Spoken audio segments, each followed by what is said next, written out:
But yes, this poet does amazing things. He has been a poet for as long as I've known him. I've met him, and he used to wear a nice little poofy hat, and it was amazing, and he no longer wears it. He hosts a lot of shows. He's won tons of awards. Put your left and your right hand together and give it up for LJ. Hey,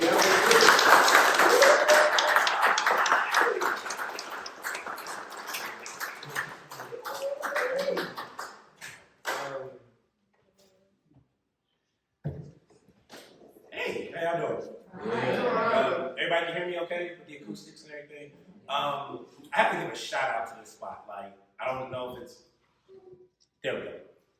Yeah, so Deshaun used to be my coach when I was with the Bull City Slam team, and even though I haven't slammed with him in years, he still thinks he's my coach. But you know, I listen because you know. But I have to give a shout out to this space because like this space is awesome. I love it. So please put your hands together for like this space. I'm an art fan, so like I get inspired like. Okay, I'm sorry, my man. My name's Juan Brown. Everybody knows me as LJ. And normally when I do introductions, I like to talk about myself. And sometimes people give me these weird faces, so I'll be like, don't be alarmed. I'm a black man that likes to read and play video games. And there's nothing better than the sensation you get when you read manga. I mean, Dragon Ball Z happens to be one of my favorites. Next to Yu Yu Hakusho, Rurouni Kenshin, Bleach, Naruto. Vegeta hands down be one of my favorites. No, let's talk about something else. There's somebody in a red shirt like they don't know what the hell I'm talking about.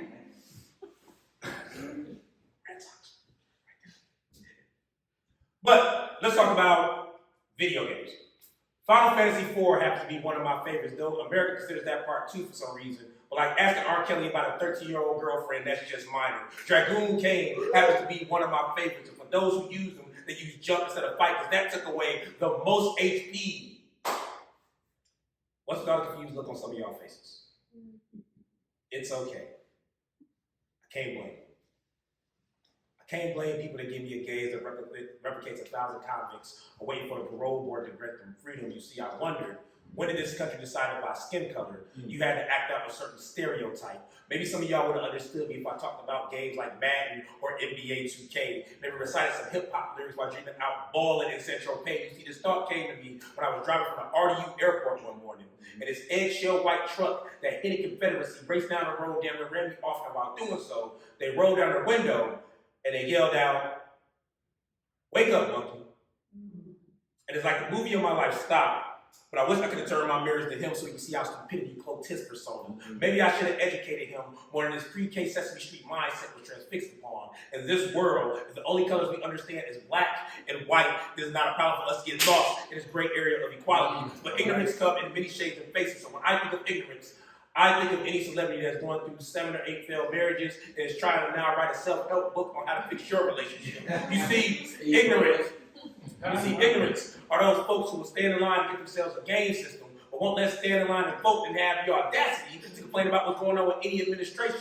So for those folks who judge me when I walk on this stage thinking that the human thing to do is judge the hue, that lives within this man will understand, I will look at cartoons over most reality TV shows, listen to some music, especially old school music, instead of the music that now talks about one thing, and here's something that shocks a lot of my black friends. I eat chicken without the hot sauce. Now, I wasn't born to act accordingly. My smile has a melody behind it that replicates 1,000 rainbows, which means I have a Bobby Blue blend of soul, a simply red persona of passion on a green day. So when the blues walk alongside me on this boulevard of broken dreams, I'll keep hoping on and hope to have the time for my life. You see, the time is right. We need to wake up. And for those who judge you for being different outside their norm, you tell them, don't be alarmed, because I'm here to live my life just like you.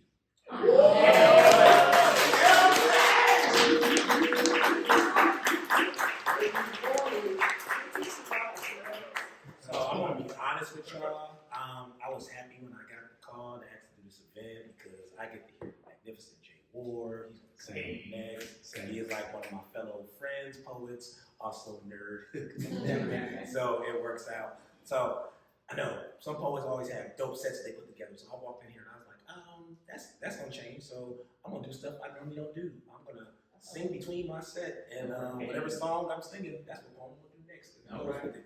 Let's see, what song can I sing? that I can't sing. Ooh. So there's this song that was made by a group called Wham that actually got redone by Zoe featuring Fonte called Everything She Wants. Somebody told me that everything she wants is everything she sees. I guess I must have loved you because they say that you're the perfect girl for me.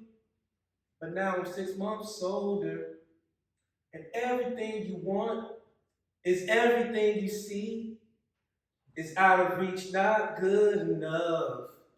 I don't know what the hell you want from me, baby. She said she had an itch that needed to be scratched. I asked her where. I got snapping, right? She told me her heart. All right, sidebar. Like every time I do that line, that shit always happens. But back to the moment.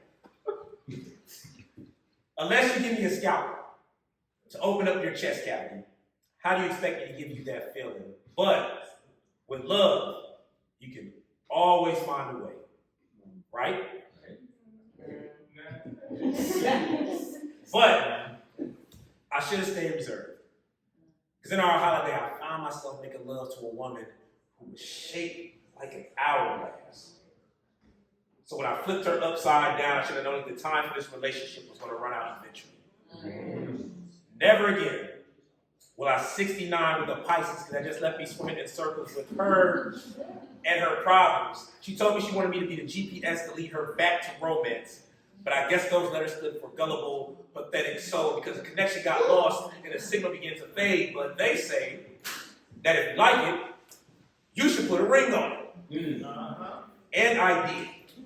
And from that point, I began to destroy every Beyonce CD that she ever owned and was glad that we never birthed a child into our destiny. See, George Washington Williams said it best, that with marriage, there's a lot of give and take. When you show me you can take, so now you have a lot of giving to do. It's like, get back the halo that I placed on your finger because you destroyed the heaven that was made. How do you call yourself walking around Durham strutting like a beautiful swan with your pigeon toe? You seem confused.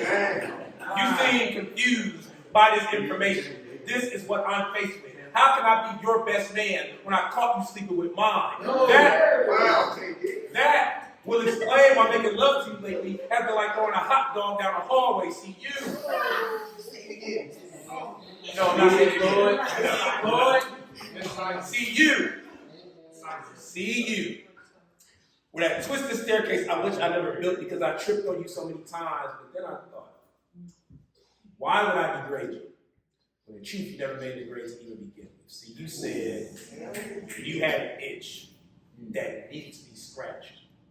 And maybe if I would have seen the poison ivy wrapped around your heart before I grasped it, I would have never got this itch to make you what you are to me today, my ex-wife. Thank you.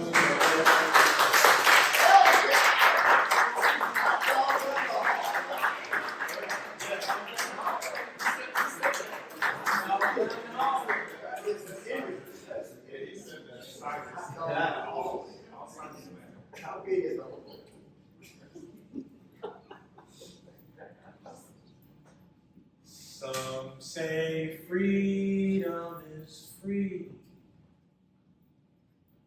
but I tend to disagree, because I know how freedom was won,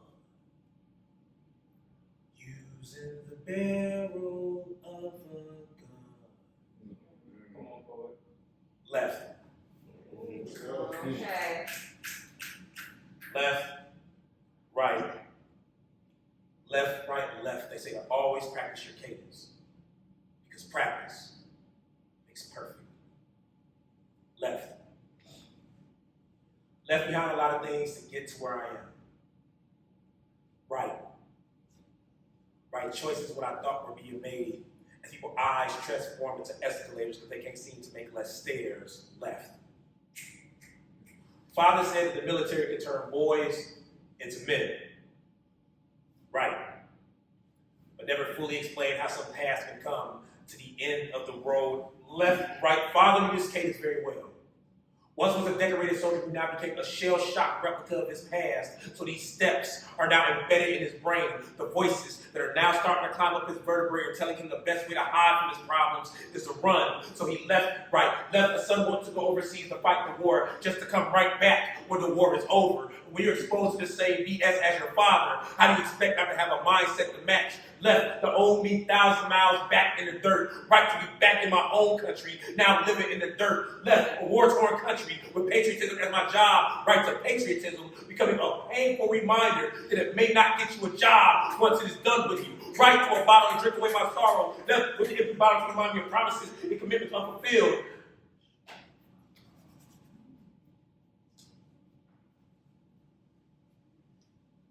Excuse my forgiveness.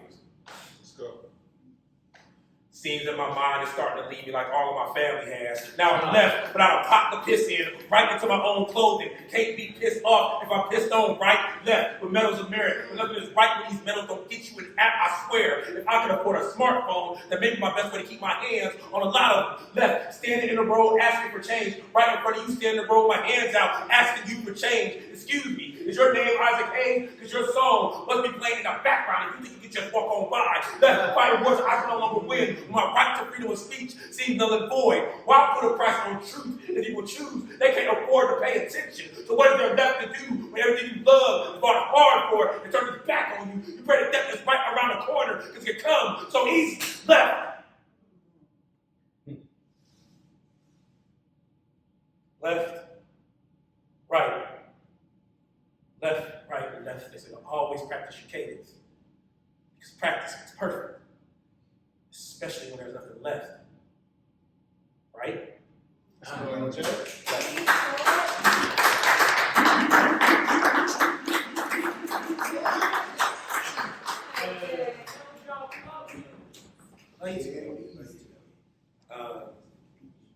Yeah, so this is going to be my last poem. Two more? Okay.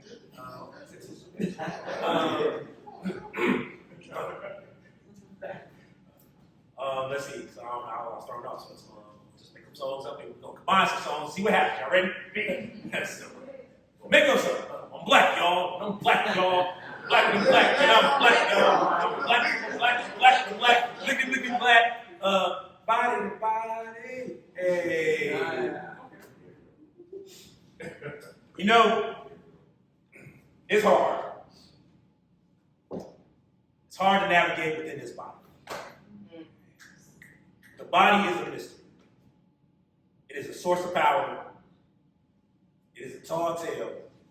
It is a question without the answer. The word body itself has a questionable definition. By trade, it is constructed of many parts to make it up. A physical structure meant to be organized by design, yet it does not follow its own blueprint. So if there is one thing we can say that we know about the body, it is that the body is flawed. Especially if it's a black body. Especially if it's a black body made in America. You see, the black body was never made to gain sentience. It was meant to work, slave, procreate, die, wash, rinse, repeat. Yet time showed the black body that it needs to evolve. So the black body gave itself magic, made itself aware to code switches so it knows at times whether or not to speak street vernacular or job application. The black body knows how to create from scraps. Give it chimneys, watch it turn it into a meal. Give it pain, watch it turn it into a song. Give it a test, watch it turn that into a testimony. You see, the black body is a gorgeous specimen. But to America, it is a defect. It is a culmination of back talk and disrespect wrapped around this word known as equality. To the American body, black is viewed as a sickness. So much so that the vaccination must come from a needle in the form of a gun after all. How else do you expect to get rid of a sickness unless at some point you're willing to take the shot? You see, the black body was never meant to rock to its own tune, to how they're enraged against the machine that created it. To the American body, the black body must be out of place and must be made into an example. Besides, black bodies look better no longer breathing by the bullets to break bone and beg black and become a banquet. You see, and all of the churches that spirit in this country, they are looked at to be segregated and separate and preyed on. But you let the black body tell it, it's always the one that's got to be desecrated. The black body isn't seen as holy. The black body isn't seen as sacred. The black body rather get preyed on than preyed on. You see, J.K. Rowling once said that whatever happens to the body, the soul remains untouched. You let the black body tell it whatever happens to it, its soul continuously roams around this country like a horror movie that it is, continuously holding a grudge to this day. Whew. This poem never had a complete ending to begin with. But then again, this country is more than a project that it is anyway, because if you look at it, it's nothing more than a physical structure meant to be organized by design, and yet it does not follow its own blueprint. In the end, we are nothing more than what we made ourselves out to be. That is a body.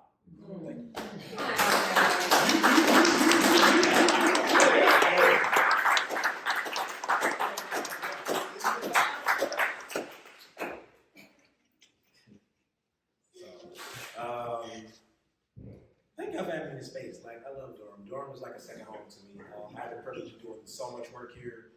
Had a chance to be on one of the most dynamic teams that I've ever been a part of, which is the Bull City Slam team. I love them to death. The one thing I can say about that particular team is that it's always been family more than being just like slam. It's like family. I grew up with these people like for years. So thank y'all. Thank y'all so much. Thank you, Desan. You know, when you're not being a bully, I appreciate it. Take a look. It's in a book. Reading rainbow.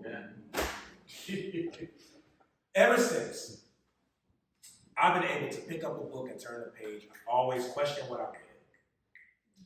But there are some questions in life that you just don't want the answers to. Unless you're curious like a little monkey searching for an adventure. And because of that, I always find myself in tight spots without a man wearing a yellow hat to help me maneuver elsewhere. But I've always looked at this world as being an open book to possibilities. So naturally, I should be well knowledgeable and distinguish the difference between what is fact and fiction. But facts are becoming more fabricated than the paper that you're printing on. Case in point. Lady in the blue, in the back. You. Yep, you, right there. Me? Yes, you. Oh. I just want to say that because I feel like we're connected with this phone because you wanted to see what I'm about to say. Okay, so here we go. So, September 11th, you remember that, right? September 11th? Yeah. Okay, so September 11th, 2001, right? It is stated that America suffered its first terrorist attack on its own soil by the use of airplanes. But this country doesn't want to recall the Tulsa race riots of 1921, when America dispatched 6 biplanes to Tulsa to drop incendiary bombs and fire rounds on a so-called Negro uprising, killing over 300 blacks. Maybe they didn't see this as terrorism, but more like a chance to burn an old crop to render it useless. Now, once I stumbled across the book on medicine, and from there we begin to pick up the pace on how we are always racing towards a cure. Now, sure, advances have become costly over the years, but the price of life and intelligence has made up for it easy. I mean, after all, the Ohio State prison system once injected 5 cancer cells into inmates to find some type of results, while FDA manufactured a new drug to calm down children's mild complaints by taking placebo, spelling it backwards just to redistribute it as overcaught to help double their profits. I'm now starting to question the authenticity within this written scripture. So I guess it's best that I look towards a good book because they say in the beginning was the Word, and the Word was God. And God's Word will always reign supreme, as long as it's the King James Version. No way. No, it has to be the New International one, or one of the other 50 books that was produced since the original. So if the red ink that I'm reading isn't actually coming from him, what am I to believe? How can I state these facts for us Americans to understand when America doesn't even have an official language to comprehend? Food for thought. There are more libraries built here than McDonald's, but we're so quick to intake toxins over knowledge because we find it easier to digest. Facts have become a knock on the world which still exists, and I know. I'm up here sounding like I'm getting high from my own words, right? That's cool. But that would be no different than taking the Declaration of Independence, rolling it up and smoking it since it was written on hemp paper. Now, Patrick Henry was asked to help draft the Constitution, but refused because he stated that he smelled a rat. Now, years later, he had more than one running around Capitol Hill, cutting up this low-income cheese to feed to these low-income neighborhoods. But come to think about it, if a pro is a positive and a con is a negative, like it's the opposite of progress, should be Congress. Like I said. Say that. Ever since I've been able to pick up a book and turn a page, I've always questioned what I read, which means it should be better to know a little more than a lie. But what can I determine now if you don't even know the difference between what's fact and fiction? Okay. Thank y'all so much.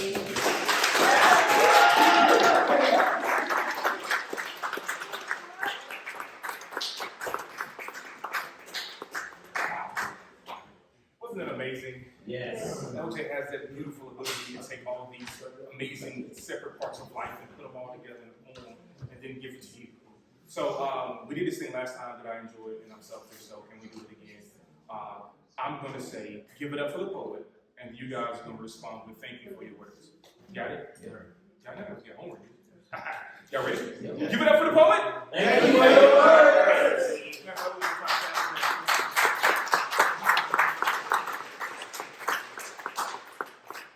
Now I met this next poet. I was at a club, nightclub, and this poet was actually an entertainer at this club. They had very, very, very seductive swiveling hips. It was amazing. I was like, whoa, this is different. I wasn't expecting to see this amazing talent come from this man. True fact, his first name is actually my father's middle name, and I spent the entirety of my life trying to figure out what his middle name was, and my father would not tell me. And I thought it was a very hilarious fact that I found out. Is that on true? Facebook. That's absolutely hilarious. Is it spelled the same? Yes, exactly the same. Word. Yeah, he hates that name to this day. And I had to actually get my birth certificate for a passport to figure out what his middle name actually was.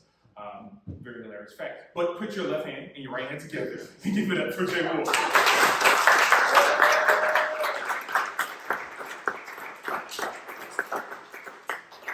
Oh man. Woo, give it up for LJ one more time. I don't know why.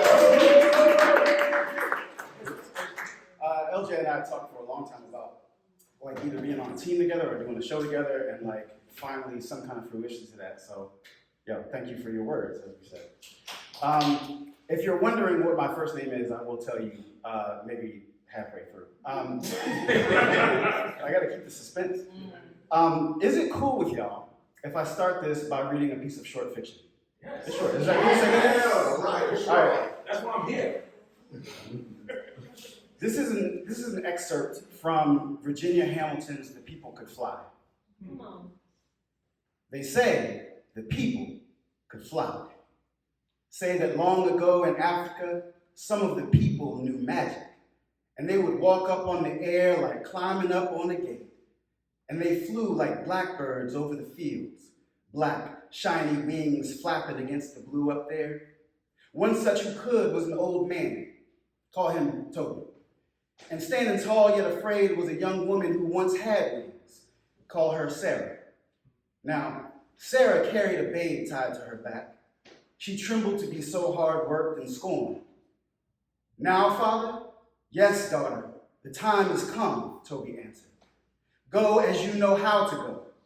He raised his arms, holding them out to her. Kumbu Biyale, Kumbu Batambe, and more magic words, said so quickly they sounded like whispers and sighs.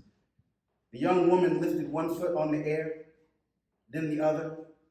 She flew clumsily at first, with the child now held tightly in her arms. Then she felt the magic, the African mystery. Say, she rose just as free as a bird, as light as a feather. Kumbu Bayale, Kumbu Batambe, Kumbu Bayale, Kumbu Batambe. Legends say Africans once soared through the sky like blackbirds, but once enslaved and brought to America, they forgot their wings, forgot how to fly. One day, legends say, NASA looked up and seen black bodies floating right out the field. One by one, a cloud of freedom, a black rapture caught up in glory. This poem be North Star, Big Dipper, be slave song, be map to free, disguised as spiritual. This poem be amen. Oh yeah, this poem be black. Black as you can hang. Got wings too. Traveled from Mass's field to my grandfather's sharecrop shanty. From there to Selma, Montgomery, Cleveland, Little Rock, from there to Baltimore, Ferguson, Charlotte, from there to Fish Fry by the Lake, Cookout, be all legs with Frankie Beverly and Mays, come on, be my Uncle Skid slumped in a chair after a big dinner, be me beating on lunch tables at Conway Middle School, be Miranda, protest, riot, cuffed and clipped, be woke ain't the same as vote, my mom say. When that day come, your wings gonna spread wider than an archangel with a smile to match. I say, Mama, how I'm gonna smile and open my back to the wind at the same time. She said, boy, don't you know you can fly, change, become something different altogether. The problem is, reaction to change always been violent. Always been chase and hound and water hose. Reaction to change always been, now why you wanna go and do that, folks?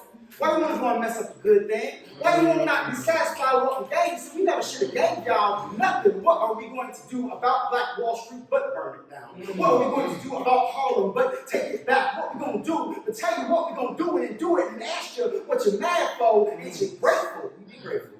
We be grateful for Fannie Hammer, Rosa Parks, for my Aunt Chloe, Aunt Hessie, for Mama, for all the Black women that made it possible for us to fly in the first place. We be grateful for Solange and Viola and Lupita and for Tank and the Bangers and for you, your mama and your cousin too. Oh yeah, this poem be Black. But when I say Black, I mean resilient.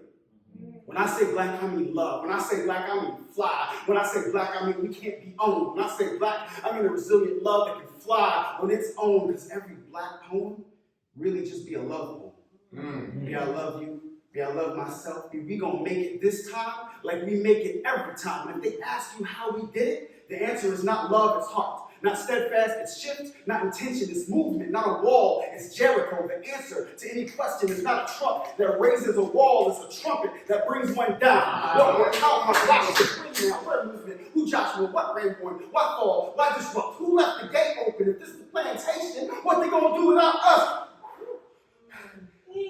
Look at this view. How we get up so high after being brought so low? Cover so much ground. Ain't we beautiful? Oh yeah, you got wings. You all got wings. Just because they've forgotten or called home or cuffed or clipped don't mean you ain't been flying.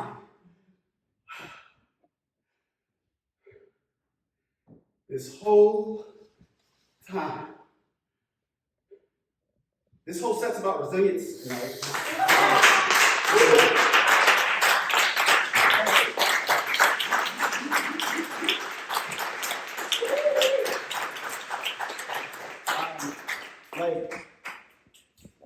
There's a particular folklore and mythology that's taken from, and part of it is, if you have not read The People Could Fly, go read it. I really encourage you to read The People Could Fly. But it's based on a really particular mythology.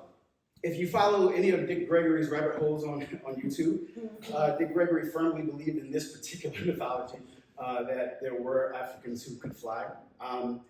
If you're familiar with Walter Mosley, who's a pretty famous young adult author, on Apple TV right now, The Last Days of Ptolemy Gray was based on a novel by Walter Mosley.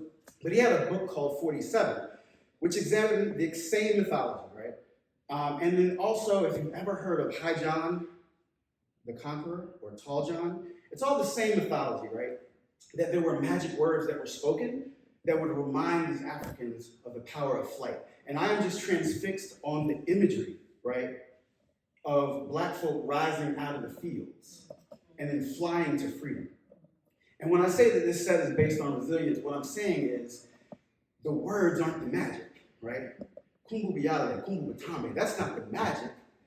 The magic was reminding them that they already had the power of freedom. It was reminding them that they already could do this. So when I'm thinking about the last 2 years of our collective pain, right, and our collective growth, whether that's through the uprisings, and whether that's through the murder of George Floyd, or whether that's through this collective pandemic and quarantine that we were in, what I'm saying is, sometimes we have to be reminded that we've made it through a lot of storms. And even when we're in the midst of one right now and we can't see the way out, we can make it, because we have made it, and we will make it. And I just want, if we can do a simple call and response before I move on to the next poem. When I say this time, I want y'all to say, like every time. We gonna make it this time, Like every time. This time, Like every time. this time, Like every time. So when I was 7 years old, I got stung by a bumblebee for the first time, right? And I saw his body fall to the ground because bumblebees always die right after they sting. Last week I was on the back porch with my dog, and this giant bee came from underneath the stairs, and I swatted that thing right out of the air, y'all. Because that's what I taught myself to do in that situation. I found out later it was a carpenter bee. Harmless. They don't even have a stinger. And in my mind, a poem is begging me to write myself as the cop and the bee another unarmed child. But haven't we heard that poem before? We've lived that poem through countless summers, and we want so bad to just be past all of that. So, in this poem, the bee is just a bee. Even if I swore it had a gun. Even if the mother swears the boy had wings. Even if the hood swears the bee boy, bee fly. See how I fly up beside the bee? How with enough effort, one thing can become another thing. Like how justice can become a doomsday or a holiday, depending on who gets off. I'm sorry, I said I wasn't going to do that because we just want to move past that, right? Because people are finally getting charged now, right? It's just that the activist in me says, say their names or no one else will. But the slam poet in me says, don't you dare build a score off a deconstructed name, and I won't, because I know how pliable a name can be. Meaning, with enough effort, it can become my son's name, my daughter's name. It could be mine one day, and I know how dangerous a name can be. The 10 o'clock news said a name 3 times, and a civil rights organizer disappeared a year later. A name protested on film, and we all watched the body camera give up the ghost. A name is a mouthful of power. A name is a trending body breakdancing on my newsfeed. And how do you say the name? Do you say it like a mother calling her child home?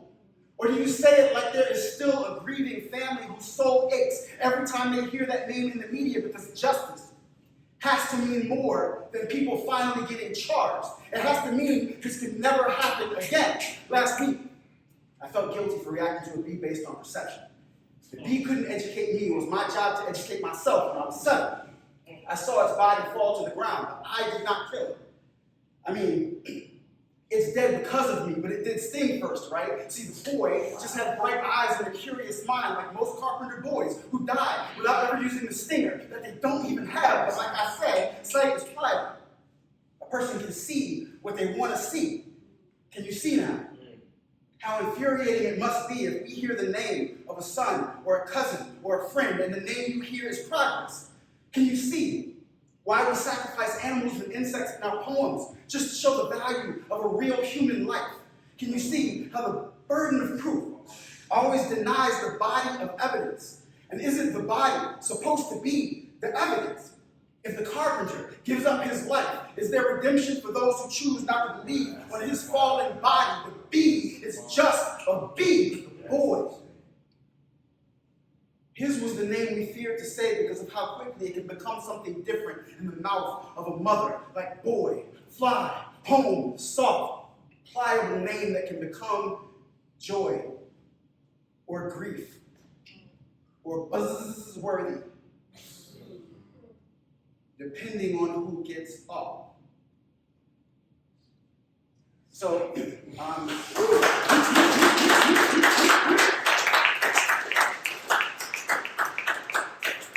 brief notes on like why I included that in the set. I think sometimes, like when you say poet, like people have different word associations for that.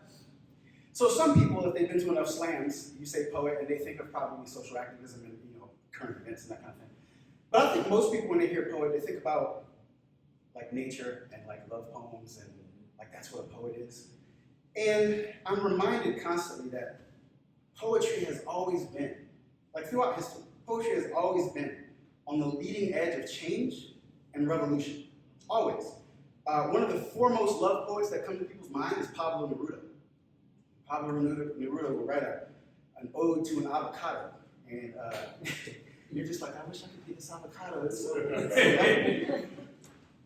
Pablo Neruda was extremely active around the Chilean government and about reforms and things that he was pushing for, both in personal life and also in his writings. And in fact, we believed for a long time that he died of natural causes, but in 2015, a toxicology report came out that he was poisoned.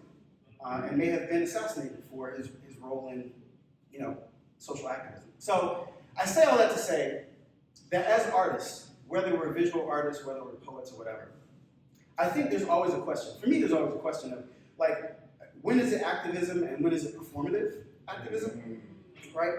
And I think for me, I want to err on the side of translating the world the way it is. I personally don't say the names of deceased people in my poems that I perform with, but that's personal to me. I don't fault other people that do it. I just want to check myself and make sure that I'm not doing something performative or for the reasons of a score or something like that. But if you are a visual artist and you are, you're drawing or painting a bird, by necessity, the brush strokes you're making are influenced by everything that's happening around you. Whether there's war on TV, whether there's something personal happening in the home, it's influenced necessarily by that. So who are we as artists to hold that back, right? That is, I feel like that's just part of our charge. I will get off my soapbox and kind of go to another poem.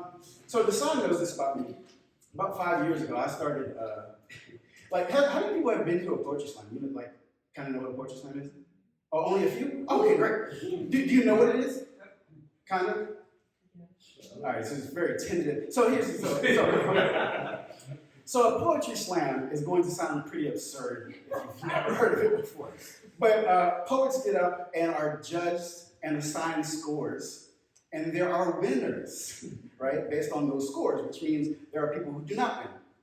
And you say, how in the world can you assign scores and value to something as subjective as poetry? So I get it, but also it's a really fun sports activity, as long as you don't take it out of context. But anyway,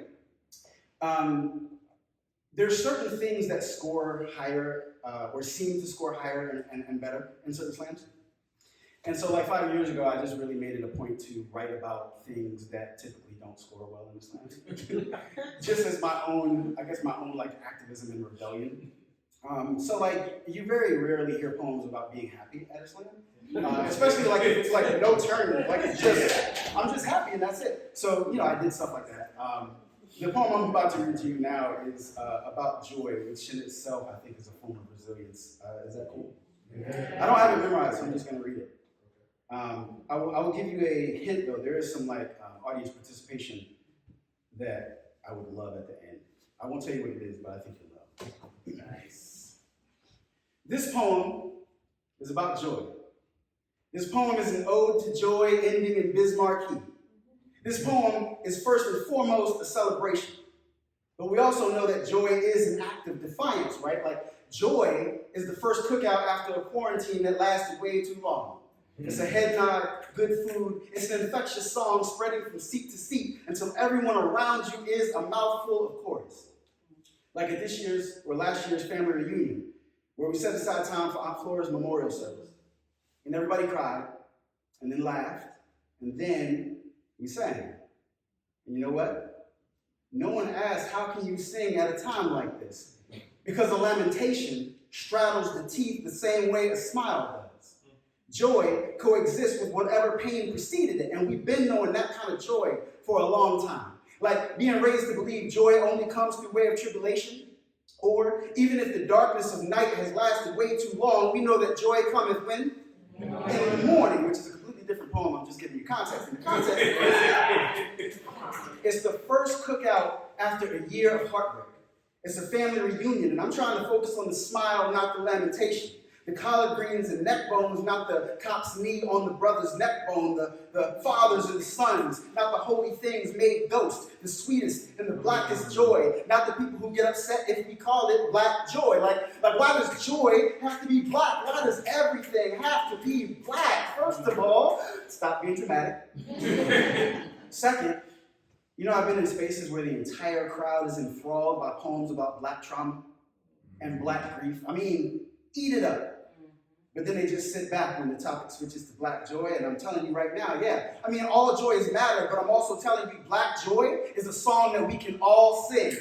Dearly beloved, we are gathered here today not to be consumed by our grief, but to swallow it whole. Let us join our voice in song, because a song is a joyful noise, black joy, is Amanda Gorman reading a poem at the inauguration. Black Joy is Simone Biles shattering every ceiling. It's Juneteenth. It's a do-rag festival. Black Joy is a Jadakiss laugh. That carries on the wind like smoke. It's the color of a family reunion. It's the shape of a hospital release form. Black Joy is my youngest little nephew who just had a tooth pulled, dancing around the grill to Earth, Wind, and Fire. It's not being in pain and choosing to be happy, no. It's choosing to be undefeated by the pain that precedes. See, happiness means to smile because something good happened. But Black Joy means smiling because we survived. Again, it means resilience. It means we show up, shine brighter, shout louder. Black Joy means we gon' make it. We gon' make it, we gon' make it this time, like every time. To be joyful right now means to recognize that not everyone did make it. There was loss. So we celebrate the way they would have. We gather, we remember, and then we join our voices into a song that eases collective tension. Kind of song that makes you smile involuntarily, even if the song has nothing to do with the moment you're in and only requires that you celebrate with everyone else. Kind of song that can move mountains, even if the song ain't about mountains. Kind of song that transforms lamentation into joy, like a burning tongue into a bonfire, and that song is you. You got what I need, but you say he's just a friend. But you say he's just a friend. Oh, baby, you got what I need. You say he's just a friend. But you say he's just a friend. I always want to see like that last little baby, like how many people are committed.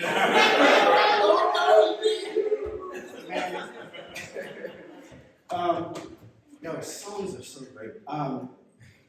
I don't think, like, collective joy. You ever seen that scene in Barbershop?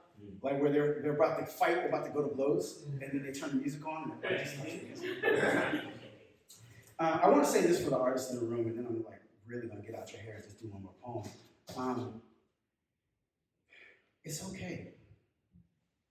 It's all right. There's so much going on in the world, right?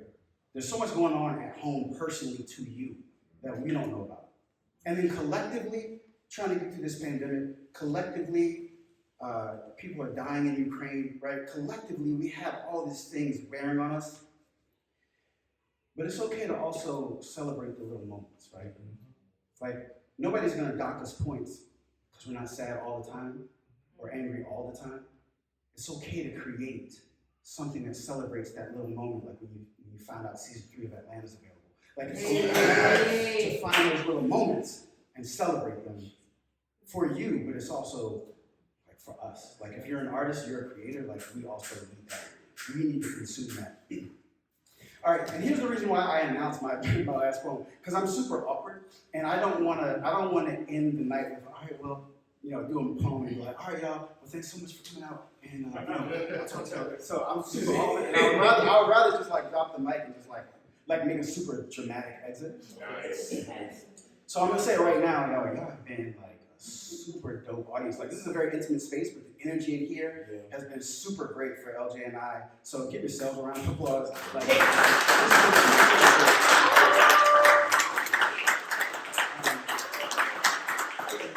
and the obligatory like social media information, you are welcome to follow me. I don't post a lot, so like don't look for like a whole lot. But I post like when I'm doing stuff, On Facebook, it's just J Ward, Jayward. Instagram is the letter J, so it's just spelled out JWARD 2030. That's it. Instagram. I have a microchat book through Bull City Press, right here, Bull City Press.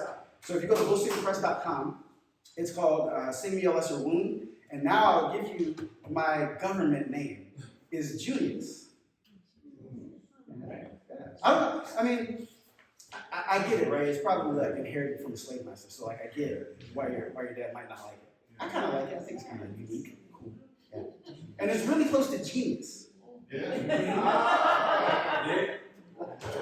I also have a full-length book coming out through Button Poetry in September.